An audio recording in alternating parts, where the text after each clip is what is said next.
তোমার নাম কি? হাসান মোহাম্মদ ফাইয়াজ মুক্তাদির। তোমরা কয় ভাই বোন? আমরা 3 ভাই বোন। তুমি কততম? আমি প্রথমতম। আচ্ছা, তোমার বোন কততম? আমার বোন দ্বিতীয়তম। দ্বিতীয়তম। তুমি কোন বিদ্যালয়ে পড়ো? আমি ঠাকুরগঞ্জ সরকারি প্রাথমিক বিদ্যালয়ে পড়ি। আহ, কোন শ্রেণীতে পড়ো?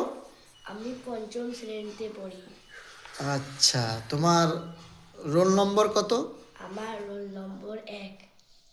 তো আজকে আমি এসেছি তোমাকে তোমার প্রাথমিক গণিত বই থেকে কিছু প্রশ্ন জিজ্ঞাসা করব। তুমি যদি এই প্রশ্নগুলোর উত্তর বলতে পারো তাহলে তোমাকে একটি পুরস্কার দেওয়া হবে। তুমি কি খুশি? হ্যাঁ, খুশি। ঠিক আছে, তাহলে আমি তোমাকে তোমার প্রাথমিক বিজ্ঞান 5ম শ্রেণীর প্রাথমিক বিজ্ঞান বই থেকে কতগুলো প্রশ্ন ধরব। এই প্রশ্নগুলোর উত্তর দেওয়ার তুমি চেষ্টা করবে, ঠিক আছে? ঠিক আছে। আচ্ছা, বলো সরল অঙ্ক কি? পাটিগণিতের বিভিন্ন প্রক্রিয়া: যোগ, বিয়োগ, গুণ, ভাগ। যখন একটি নির্দিষ্ট নিয়মে একটি গাণিতিক সমস্যার মধ্যে সাজানো থাকে এবং সেখান থেকে একটি নির্দিষ্ট মান বের করতে হয়, তাকে সরল অঙ্ক বলে। সরল অঙ্কের উদ্দেশ্য কি? সরল অঙ্কের মূল উদ্দেশ্য হলো বড় বা জটিল কোনো অঙ্ককে জটিল কোনো গাণিতিক রাশিকে রাশিকে নিয়ম মেনে ধাপে ধাপে সমাধান করে ছোট বা সরল কোনো মানে নিয়ে আসা। মাশাআল্লাহ, তুমি কিন্তু চমৎকার পেরেছো। তোমাকে এত সুন্দর করে কে পড়ায়? আমার আব্বু। মাশাআল্লাহ, তোমার আব্বু কি করেন? আমার আব্বু একটি কলেজে চাকরি করেন। মাশাআল্লাহ, তুমি সুন্দর পারো। আরও তোমাকে কিছু আমি প্রশ্ন ধরবো, বলো হিসাবের ধারাবাহিকতা বা হিসাবের ক্রম বলতে তুমি কি বুঝো?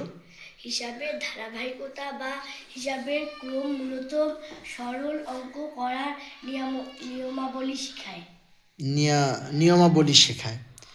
মাশাআল্লাহ, সুন্দর। এখন বলো তো, আহ, এই হিসাবের ধারাবাহিকতা বা ক্রমের একটি প্রধান নিয়ম রয়েছে। এই প্রধান নিয়মটি কি? যখন একটি গাণিতিক সমস্যায় যোগ, বিয়োগ, গুণ, ভাগ ও বন্ধনী থাকে, তখন কোন কাজটি আগে করতে হবে তা জানা জরুরি।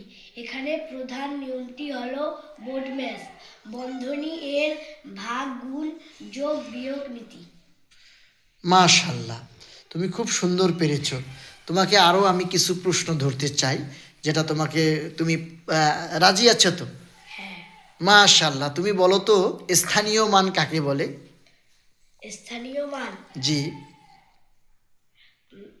আমি শুরু করে দিচ্ছি, তুমি ইনশাল্লাহ মনে হয় বলতে পারবে যে কয়েকটি অঙ্ক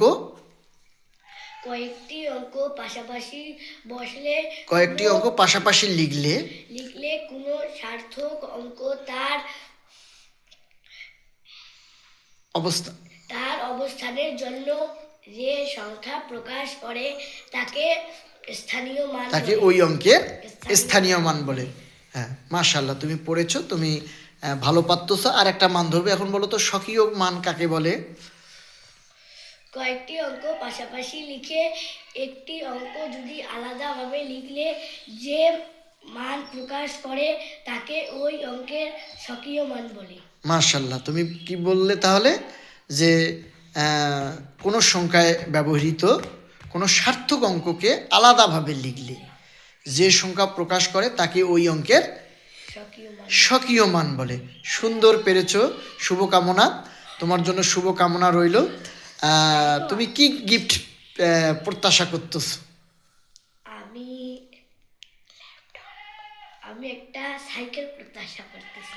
মাশাআল্লাহ, তাহলে তো এটা একটা দীর্ঘমেয়াদী প্রসেস। তোমাকে সাইকেল একটা গিফট দেওয়া হবে, অসুবিধা নেই। তুমি আরও ভালো করে সুন্দর করে পড়ো, ভালো করলে পড়লেই কিন্তু তুমি একটা সাইকেল পেয়ে যাবে, তাই না? তুমি এবার যেহেতু 5ম শ্রেণীতে পড়তেছো, তুমি সামনের বছর কোন শ্রেণীতে উঠবে বলো? 6ম হ্যাঁ, শ্রেণীতে। হ্যাঁ, ষষ্ঠম শ্রেণীতে। ষষ্ঠম কোনো শব্দ আছে বাবা? ষষ্ঠ শ্রেণীতে। মাশাআল্লাহ, তুমি সুন্দর করে বলেছ ষষ্ঠ। আসলে বলো তো ষষ্ঠ কোন শব্দ? ষষ্ঠ ক্রমবাচক শব্দ। ক্রমবাচক শব্দ, তাই না?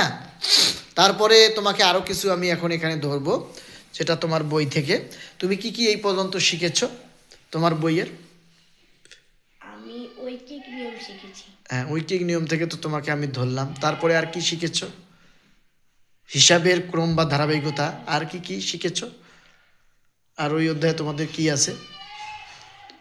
গুণ ভাগ। গুণ আর ভাগ। আচ্ছা, এখন তোমাকে আমি কিছু প্রশ্ন ধরবো, হ্যাঁ? আচ্ছা, তুমি বলো বলো তো গুণ কাকে বলে? গুণ হ্যাঁ। একই সংখ্যা বারবার যোগের সহজ নিয়মকে গুণ বলে। আচ্ছা, বলো গুণের ক্ষেত্রে একটি সূত্র রয়েছে, বলো তো সূত্রটা কি? সূত্র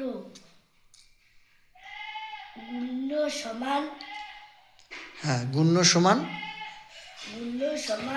গুণফল গুণফল ভাগ। এটা আমি বলিনি, আমি বলতে চাচ্ছি তোমার গুণের একটা সূত্র রয়েছে, সূত্রটা কি?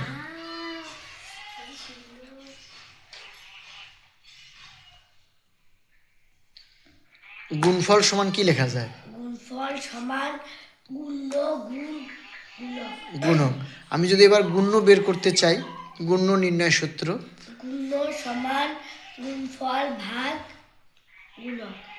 মাশাআল্লাহ, এবার যদি আমি গুণক বের করতে চাই, তাহলে গুণক নির্ণয় সূত্রটি কি হবে? গুণফল গুণফল গুণফল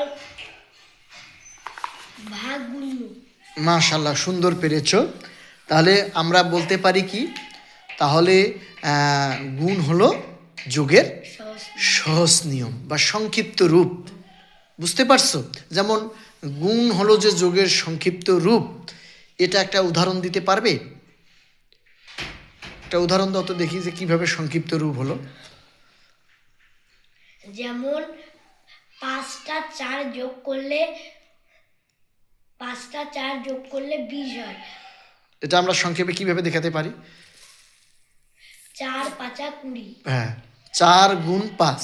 5 4 গুণ 5 কথাটির অর্থ হলো 4 5 বার যোগ করলে যত হবে। আমরা সংক্ষেপে যদি দেখাই 4 গুণ 5, তাহলেই হয়ে যাবে 20। আমরা এই যে সংক্ষেপে লিখলাম 20, আর এখানে আমরা কয় ধাপে করতে হবে যদি যোগ করি? তাহলে 5 ধাপে করতে হবে। বুঝতে পেরেছো? এই কারণে বলা হচ্ছে কি, যে গুণ হলো যোগের সংক্ষিপ্ত রূপ। মাশাআল্লাহ, এবার আপনাকে আমি আর কিছু প্রশ্ন ধরবো। এবার ভাগ শিখেছো তো, আচ্ছা বলো ভাগ কাকে বলো? ভাগ বড় একটি সংখ্যাকে কতবার বিয়োগ করা হলো তাকে ভাগ বলে। হ্যাঁ, অর্থাৎ তুমি বলতে চাচ্ছ একটি বড় সংখ্যা থেকে একটি ছোট সংখ্যা কতবার বিয়োগ করা হ্যাঁ হলো কতবার বিয়োগ করা যায় তার সহজ নিয়মকে ভাগ বলে। ভাগ বলে। আচ্ছা, তাহলে ভাগেরও কিন্তু নিয়ম রয়েছে। আচ্ছা বলো তো, ভাগের ক্ষেত্রে কয়টি রাশি থাকে? ভাগের ক্ষেত্রে 4টি রাশি। কি কি? ভাজ্য, ভাজক, ভাগফল ও ভাগশেষ। আচ্ছা, ভাজ্য কাকে বলে? ভাজ্য যার দ্বারা ভাগ করা হয় তাকে হলো কি, ভাজ্য কাকে বলে?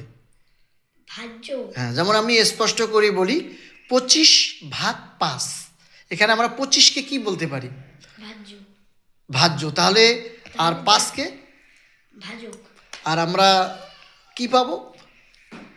পাবো তাকে ভাগফল। হ্যাঁ, কত পাবো উত্তরটা? 5। 5কে আমরা কি বলবো? ভাগফল। ভাগফল। এর কি এখানে কি কোনো কিছু আর আছে, অবশিষ্ট আছে? না। অবশিষ্ট কত এখানে আমাদের? ভাগশেষ কত? ভাগশেষ 0।